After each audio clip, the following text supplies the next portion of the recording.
আদর্শ যদি মানতে হয় একমাত্র আদর্শ মানতে হবে বিশ্বনবী মুহাম্মদ রাসূলুল্লাহ সাল্লাল্লাহু আলাইহি ওয়াসাল্লামের।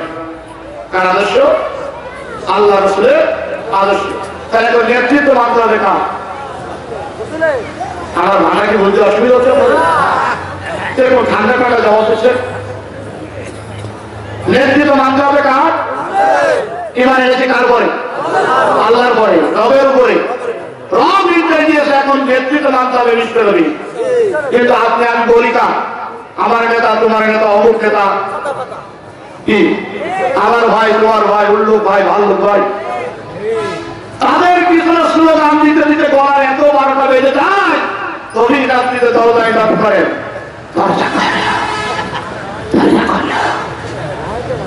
মহিলা আরো ভয়ে জড়সড় হয়ে যায়।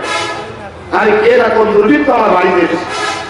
আমার স্বামীর তো আর এরকম না, সারা রাত কামার বাচ্চার মতো ঘরের দরজার সামনে বসে থাকতে এসেছে। সকালবেলায় দেখেন যে বেচারা এই অবস্থা। তো তোমার গলা পরিবর্তন হলো, নেতার পিছনে স্লোগান দিয়ে নেতার গুণগান করতে গিয়ে আমার কণ্ঠের 12টা বেজে গেছে, রাত 12টা স্কুল ছেড়ে না।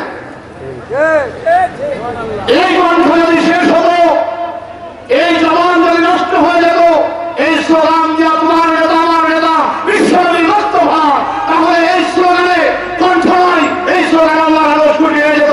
কথা বলে ঠিক হবে আমার ভাইয়েরা। কিন্তু আমরা ঈমান এনেছি রবের প্রতি আর আইন মানছি, অনুসরণ করছি, অর্ডার পালন করছি।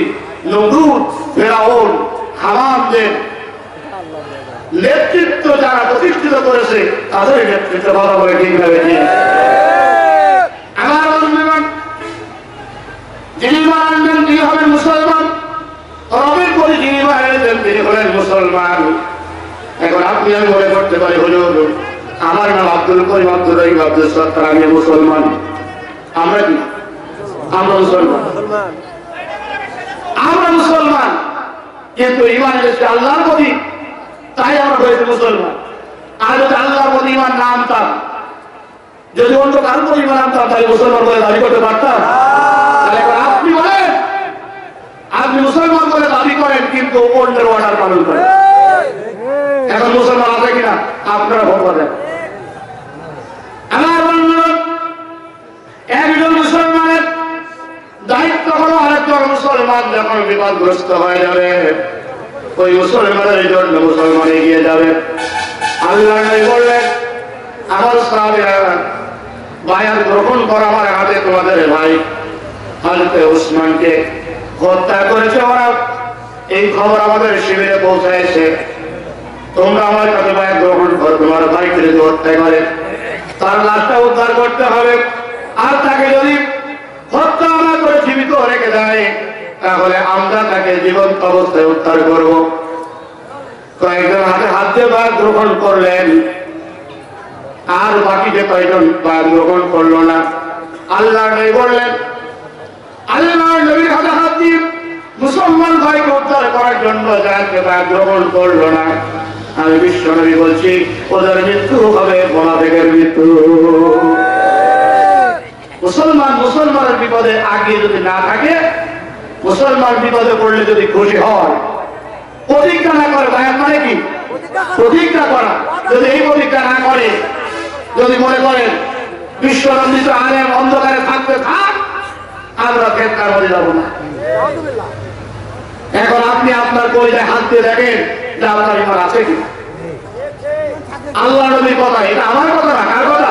আল্লাহ নবীর কথা। আল্লাহ নবী বলতে কোন মুসলমানের বিপদের দিকে এগিয়ে না আসে তাহলে বুঝতে হবে ওটা মুনাফিক।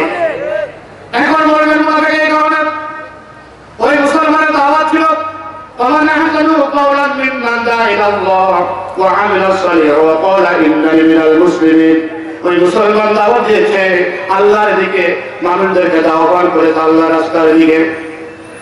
সেই মুসলমান শুধু দাওয়াত দেয় নাই, নিজস্ব আমল করেছে, এক নম্বর মুসলমান বলে সমাজে পরিচয় দিয়েছে।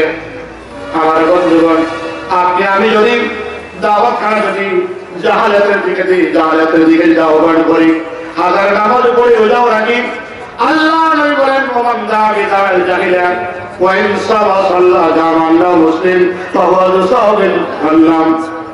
নামাজ পড়ার আগে নিজেকে যদি মুসলমান বলে যদি দাবিও করে, আল্লাহর হাবিব বলেন ওই ব্যক্তি আর মুসলমান হিসেবে জান্নাতে যাবে না, মুনাফিক হয়ে যাওয়ার কারণে জাহান্নামী হয়ে যাবে।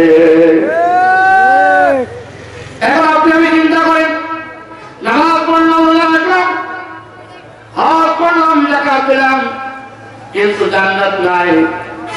জান্নাত হয় আল্লাহ নবী বলেন আল জান্নাতু ফি দিলালিস সুয়ুফ, জান্নাত হলো বাতিল যখন আক্রমণ করবে তার আক্রমণকে প্রতিরোধ করার জন্য যখন প্রতিবাদ জানাবে, মুসলমান প্রতিবাদ করতে গিয়ে যে অস্ত্র ধারণ করবে ওই অস্ত্রের নিচে আল্লাহ জান্নাত রেখে দিয়েছে। এখন আপনি মনে করেন যে হুজুর আমাদের যা বলতে বলুক, ইহুদি আর খ্রিস্টানেরা আমাদের মারছে, মার আমরা কোনো কথা বলবো না। এখন কি হুজুরের কথা শুনবেন না কোরআনের কথা? কোরআন বলতে ওরা যদি কানে মারে কানে মারো, ওরা যদি নাকে মারে নাকে মারো, ওরা যদি তোমার চোখে মারে চোখে মারো। সুতরাং ওরা যে কাজটি করবে সেটাই তোমাদের করা। এর নাম কিন্তু জঙ্গিবাদ না, এর নাম কিন্তু মৌলবাদ না, এর নাম হলো প্রতিবাদ। এর নাম কি? প্রতিবাদ।